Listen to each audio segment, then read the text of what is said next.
Good morning, everybody. It is great to see all of you here. It's wonderful to be back in Arlington. Patrick, thank you for the warm welcome and for the invitation to be here this morning. We want you to come back more. And I love coming back here. In fact, I feel like there's a little special connection I have with Arlington that started way back when I was first getting started in public service. And I got a contribution, and a couple of us out in Loudoun County got contributions from some people in Arlington, like Paul Ferguson. And it's like, where did this come from? But it was an effort by some forward-thinking leaders in Arlington to try to help out some potential future leaders farther out in the exurbs. And that was sort of the beginning of a special connection that I feel like I've had ever since then. So Paul, thank you for your support and the group of you who reached out to us. It's always great to be back in Arlington and visit with friends. It's also good to be here because I love alliteration. So when I got an invitation to have a plate of pancakes and politics with Patrick, how could I turn that down? Laura and I set our alarm early to be here, and by the way, it's not often I get to travel around with Laura, my wife, who's right there.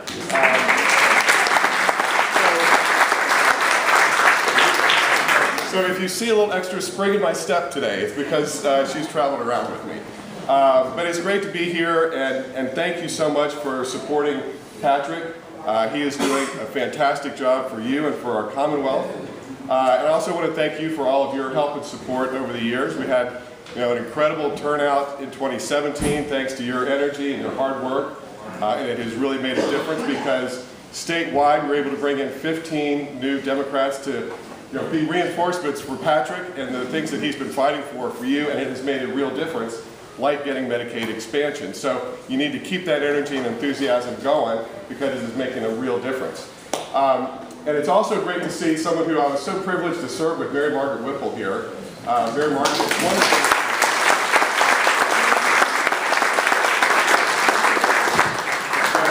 So many fond memories. When I was first elected, I was referred to as number 17 because there was a pickup, and I remember Mary Margaret had said that they had been trying to figure out how to get to 21, and they thought there were 3 districts that we would be able to pick up in the next year in 2007, but they were just trying to figure out how to get that extra one.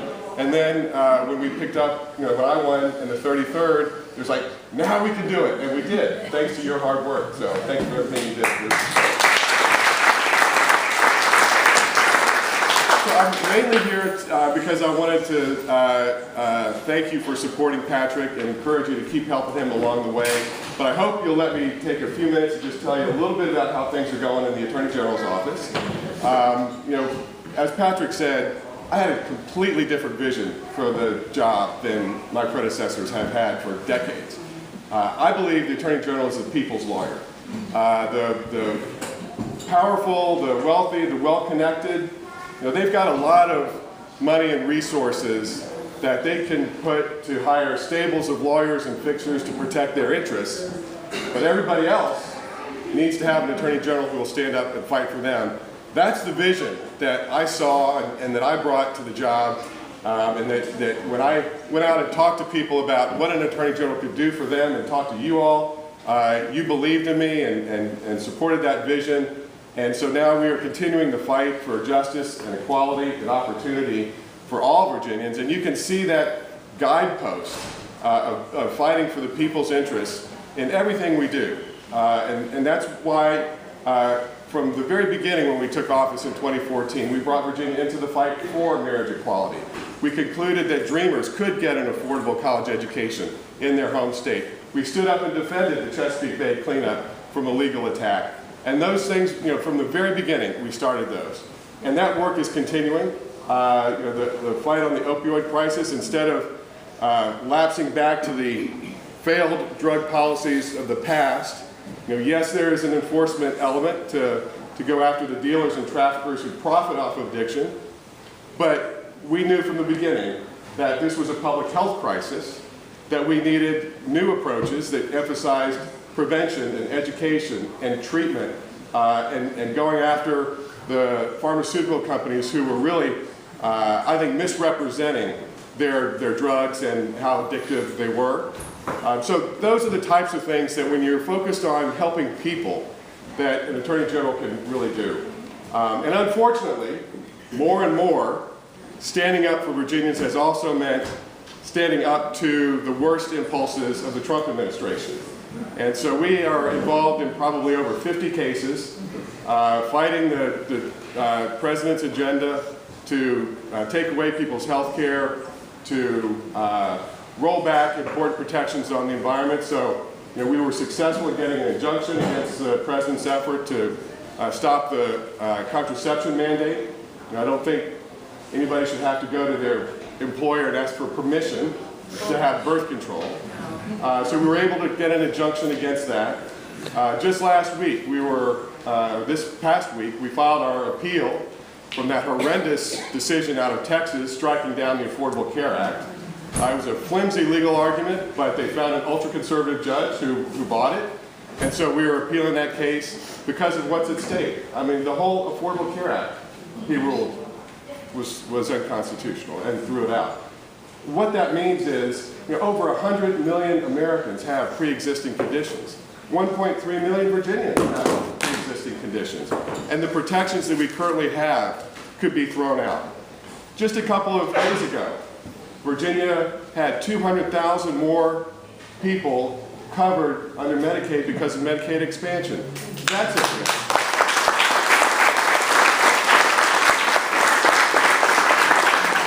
I think it's over 400,000 Virginians get their health insurance on the exchanges, which are at risk. So there is so much at stake that we're going to continue to fight, and we're going to do everything we can to get that ruling overturned.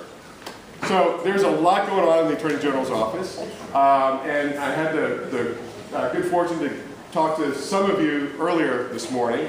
I will stay around for a while, so I hope to talk to more of you. But I also want to say a few things about Patrick and why it's so important for you to continue to support him this year. He has been such a tremendous leader.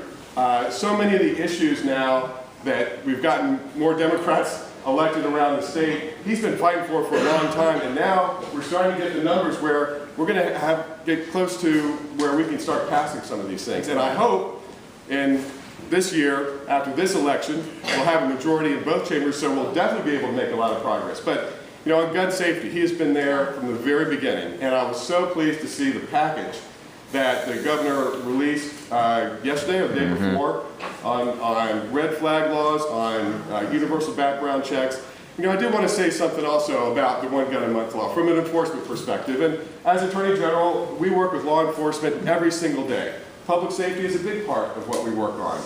And the difference it makes is, a year or two ago, there were some gun runners with gang ties in Virginia who were caught on tape bragging about how lax Virginia's laws were.